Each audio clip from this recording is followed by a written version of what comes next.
Is Canada now an anti-Christian country? Journalist David Krayden covered the recent trip of American pastor and Christian musician to Canada. Here is his piece that he wrote for the Blaze Media. And when that singer, Sean, returned home this weekend after the start of a short Canadian tour, he did something he'd never done before. He fell to the ground and then he kissed American soil because he was shocked at the hostility towards Christianity in Canada. When did this happen? Maybe it's happened. I've been blinded to it. I didn't know.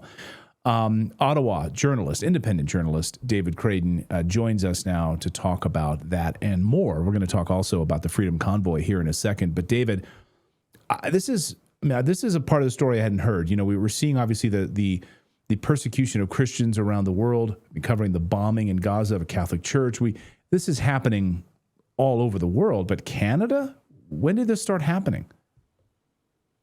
I'm not quite sure when it started happening, but we saw this demonstrated in a very sinister way last week when Sean Feucht, who is a Christian musician and pastor, came to Canada. And immediately he was assaulted by the mainstream media as being MAGA affiliated, quote unquote, as being a friend of Donald Trump, quote unquote, as being extremist, as being divisive. And why? Because he's an evangelical Christian. And he came to Canada not to talk about politics. He came to Canada to preach, to sing, and to worship Jesus Christ as Lord. And that's exactly what happened wherever he went in Canada. Problem was, Clayton, everywhere he tried to go from Moncton to Toronto, the mayors of those cities actively intervened to have his event canceled. So he was forced to seek the assistance of local churches. And that's precisely what happened. Local churches hosted him. So he was able to follow through in a 6-city date, but in every Canadian city, from Moncton to Toronto, the local governments, the local mayors tried to intervene to stop the event from happening. And he's coming back in August, and he's already been told by Winnipeg that he's not welcome at that city's Central Park. However, folk, the great premier of Alberta, a good friend, Danielle Smith, has already said, Sean, you're welcome to come to Edmonton and sing on the stairs of the legislature, of the provincial legislature, because in Alberta, we're not anti-Christian. But apparently in much of Canada, anti-Christian sentiment reigns supreme. Christians are now third-class citizens in much of Canada. And this is a land that was founded by Christians, evangelicals, mainstream Protestants, Roman Catholics. That's who founded this country. And we're now being told, you're not welcome in the public sphere anymore. You can't talk in the public space because you're too divisive. And why is he so divisive? Well, apparently he's pro-life, as I am. He's against critical race theory, as I am. He is opposed to the LGBTQ agenda, as I am. So I don't think that makes him extremist in any extent. It just makes him an evangelical Christian who's principled enough to believe in the Bible. And that's what he's all about. And if you watched the concerts he staged across central and eastern Canada, there were no politics. He wasn't talking about voting for Donald Trump. He wasn't talking about how great the MAGA crowd is. He preached the gospel. And if you watch these concerts, they were just like anything you might see at a Pentecostal church throughout Canada or throughout the United States on a Sunday morning. There was no difference. And this entire episode, Clayton, has disgusted so many Christians to say, you know, we became conditioned to this kind of behavior from local governments during the COVID pandemic. We became used to the police invading our churches, arresting our pastors, clearing out the people from the church, saying, you can't worship here, it's not safe. Why don't you go to a bar or a strip club? It's safer there. You can do that, but don't go to church on Sunday. And we became conditioned to this. And I tell you, the height of absurdity here, Clayton, is when he tried to perform in Montreal. And the woke Mayor Plante of that, Valerie Plante of Montreal, said, "You're not performing in this city. You're far too divisive." A Spanish Catholic church offered him a place to play, and the police invaded that church. They prevented people from coming in. They blockaded the front door until Antifa arrived. And then they decided to perhaps go outside and see if Antifa was causing more trouble. Antifa literally threw a smoke bomb in the middle of the concert at Sean Feucht. The police did absolutely nothing to protect him. And they said at the end of the evening, "Hey, you might have had your concert, but the city's going to fine you people for this." And sure enough, Clayton, the city of Montreal fined that Spanish Catholic church $2,500 for hosting a Christian pastor. Since when, I ask you, do you need a permit? Does a church need a permit to host a pastor or a musician in their church? This is a complete outrage, and this is why I'm saying Canada has become demonic, not just anti-Christian. This is incredibly evil, what happened here last week. Well, he called it, in fact, Sean, when he returned, he said he saw Canada as being run as a demonic stronghold. That Canada is now a demonic stronghold. I mean, those are his words, not mine. And you're right. I mean, it's unbelievable to see even like the CBN reporting about that $2,500 been hit with that $2,500 fine just for hosting the church service.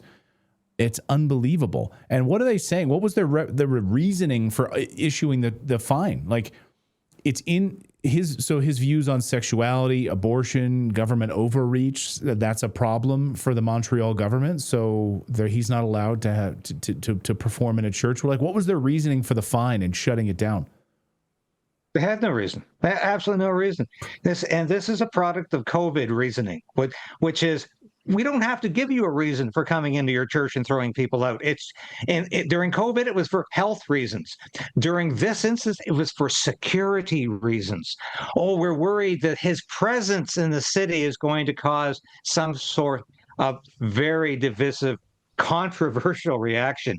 And my response to that was, well, why don't we start banning Liberal Party conventions? Because they're just as divisive and controversial wherever they have a convention.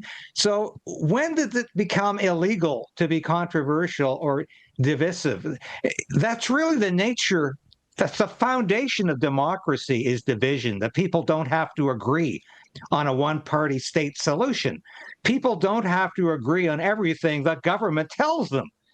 So there's the nature of a democracy is inherently, to some degree, divisive.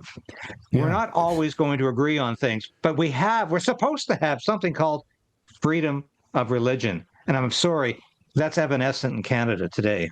So, ladies and gentlemen, our bodies are under attack, and not just from the air we breathe or the food we eat. We're being exposed to mRNA technology injected into our food supplies, spreading through shedding, now 5G radiation, saturating our environments with frequencies we still don't fully understand. These threats disrupt our biology at a cellular level, weakening immunity, inflaming our systems, damaging our gut, the control center of our health. That's why we take Kimchi 1 from Brightcore Nutrition. They're fantastic. Each capsule is packed with over 900 strains of probiotics, live enzymes, and antioxidants to flush out the toxins in your body, rebuild gut balance, and fortify your immune system against the daily assault. A stronger gut means better resistance. And right now you can get 25% off by using the code REDACTED. If you go to mybrightcore.com/redacted, use the code REDACTED when you go to mybrightcore.com/redacted, or for the best deal, call them. If you call them, you get 50% off and free shipping, even a free bottle of vitamin D3 with your order. Call 888-404-6312 to get up to 50% off and free shipping for their best deal yet. Detox your body, rebuild your gut, take your health into your own hands starting today. No, you would think we would have this. Certainly we understand this on the big tech platforms. Like YouTube suppresses our show, YouTube suppresses Tucker's show, YouTube suppresses so many shows that are, that my show have your show that run counter. Thank God we have Rumble, because most of our audience is now moved over to Rumble. So like we're streaming live right now. We expect that sort of on the big tech platforms. But when you have a constitution, you have a law of the land, for the government to come in there and just shut down freedom of expression, free speech in a church. I mean, this is authoritarian level. I mean, that's what this is to me. This is fascism. That's authoritarian level.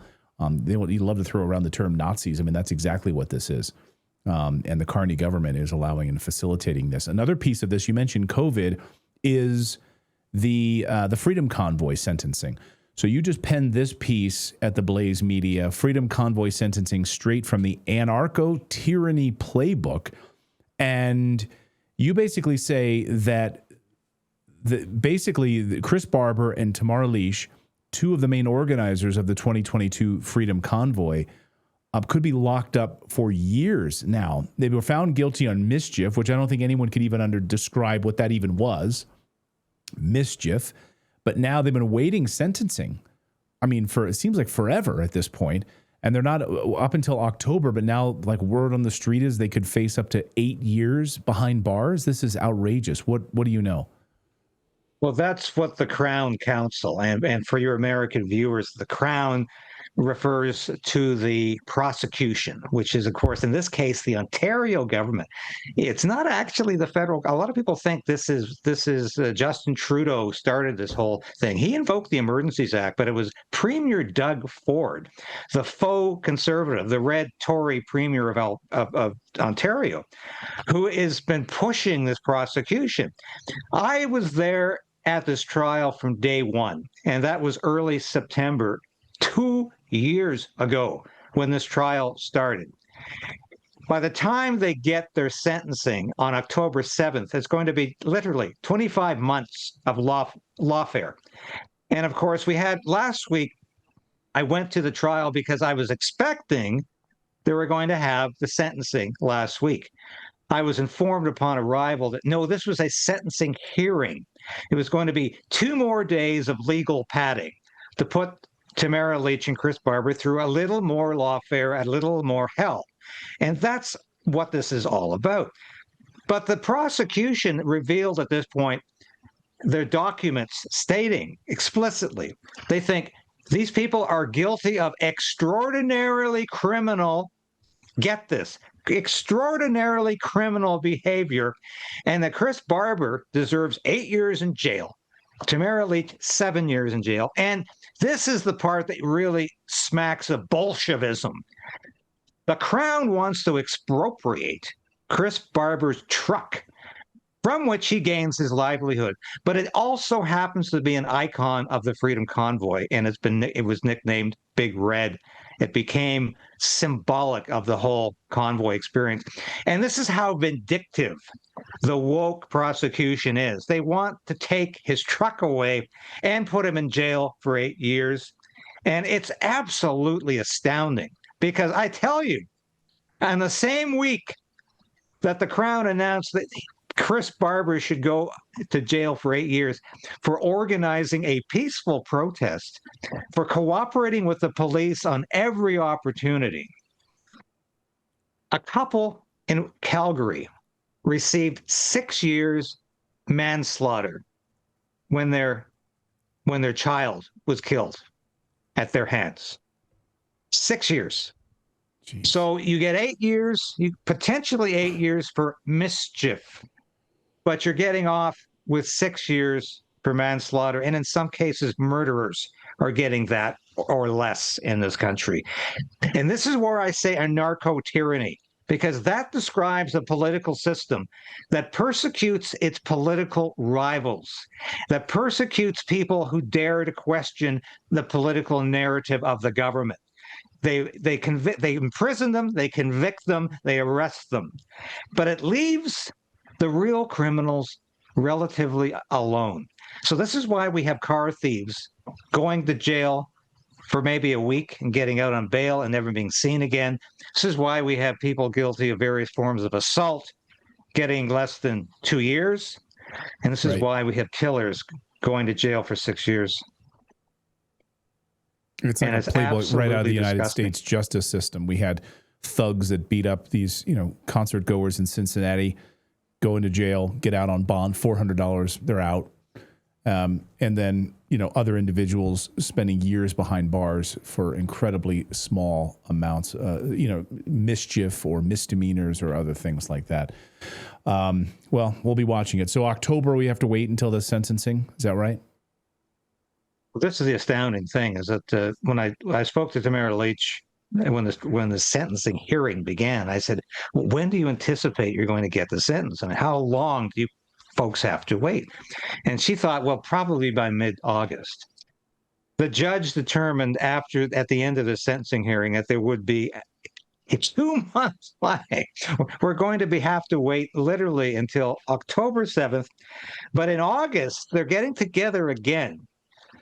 And the Crown is going to put forth arguments on why it should expropriate, or as I like to say, steal Chris Barber's truck. And what possible motivation could they have for that besides sheer vindictiveness and just sheer absolute larceny? It just amazes me how this clown show of a prosecution has even gotten this far with their arguments. There was never anything presented in the courtroom that suggested there was any violence or anything except peaceful protest being wrought by Chris Barber and Tamara Leach. And I have been there virtually for every court date, listening to the so-called evidence from the prosecution. And I have marveled that they were convicted at all. But I marveled that this even went to court, because this is clearly a show trial. This is a Stalinist show trial, and Tamara and Chris are clearly political prisoners. I've taken that line from day one with this trial. I've never treated this as a truly criminal trial. To me, it's a Bolshevik show trial by not only the Doug Ford government of Ontario, but by his good friend, first of all, Justin Trudeau, and now his very good buddy, Mark Carney. They're all in this together, Clayton. David Krayden, you can read these pieces over at The Blaze. Thank you, as always, David, and follow David on X. He does great reporting up there in Ottawa. Thanks for keeping them honest, David. Great to see you. Thank you so much, Clayton.